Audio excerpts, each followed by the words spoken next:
I had a pretty bad run on Big Brother Canada Season 2 in terms of prediction. Robin was like, who do you like this season? I'm like, well, Netta's my number one pick because she already follows me on Twitter. I like Kenny, and I like Sarah. We screwed you. We screwed you. So tell me what it was, because you were in such a strong position. I really felt like, you had the hidden thing with Arlie, who was doing all the dirty work for you with the sloppy seconds. Mm-hmm. You had the first 5 looking out for you. What went wrong? To be honest, I still don't know exactly where it turned. I think what it came down to is, even though I thought that I had bonded with John and Netta, I thought they trusted me in the game, they really, truly didn't. And I think really that's where it went wrong for me. How did Sabrina always manage to pass the buck? In the vote that sent Paul home, why wasn't it her? Why was she protected and you were the one that had to stick your neck out? We just figured that I was at the bottom of the pack with the girls. I was the last to know everything, so if anyone was going to turn, she still had an in. I also think that, I did some strategy there. I pulled Netta aside. I told her about the vote right before the eviction. So I was trying to cover all my bases as much as I could. Tell me about the relationship with the first 5 members. I mean, when you go in, I like to sort of it's kind of like picking up a girl at the bar. You don't pick up the first one. You kind of romance, see what they're like, and then you make your move. With you guys, it was sort of like, I don't even know what these people are like, and we're in an alliance together. So did that weigh on you at all? When you're offered an alliance day 1, minute 1, you don't say no. So that's the first thing. I wasn't picking the first girl in the bar. I was picking the first 5 in the house. And so I thought, at least there's got to be one person in here that I'm going to be able to trust. And you know what? I kind of, as the first couple days went on, I thought this might be a good little combination of personalities and people.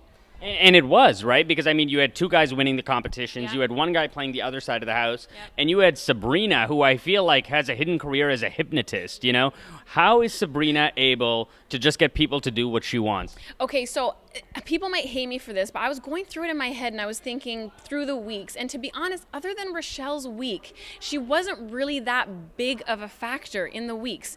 So I think, she talks a lot, which made it seem like she knew a lot. But to be honest, I really think Rochelle's week was her one big shining moment. And is that all it was? Because I just think that she could get Kenny and Andrew to do what she said. Is that not correct? It's not correct. They did what they want. See, if we go through the weeks, week 1 it was Paul, mm-hmm. right? And Paul pretty much, she didn't have any say in that. He kind of made up the decision based on the house. Week 2 we had Andrew. Andrew won, and it was Andrew and Kenny solely that made the decision that week. Week 3 was Ika, and she did not take what Sabrina had to say into play. It was all to better her game. She did not want to take out the big targets in her week. And then it was Rochelle's week. So really, where was the masterminding? Do you agree, Murtz? I do agree. I do think a lot of people put a lot of stock into that week where Rochelle was the HOH, yes. Because, in terms of overall Big Brother history, I've never seen somebody run somebody's HOH like that. And here's the thing about that one, sorry to interrupt you, is that Rochelle had a really strong loyalty and connection to Kenny. Mm-hmm. And so people didn't realize that strong connection. So a big part of it was her keeping Kenny happy as well. Mm-hmm. So as much as it looked like Sabrina, and not to talk, Sabrina played a great game in her way, but the mastermind thing was just, to me, a little bit overinflated.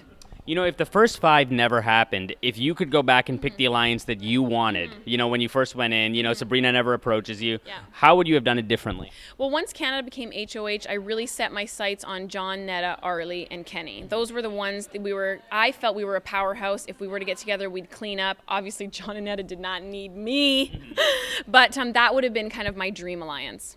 And finally, what's next for you? The Big Brother experience is finally coming to a close. Is it just back to being mumsy with the kids? You know what? I'm doing mortgages. I'm back doing mortgages, so I'm going to see what happens there. Who knows? I'm hoping this will help with my fundraising and charity events that I like to do, and we'll see where it goes. Amazing. Sarah, thank you so much.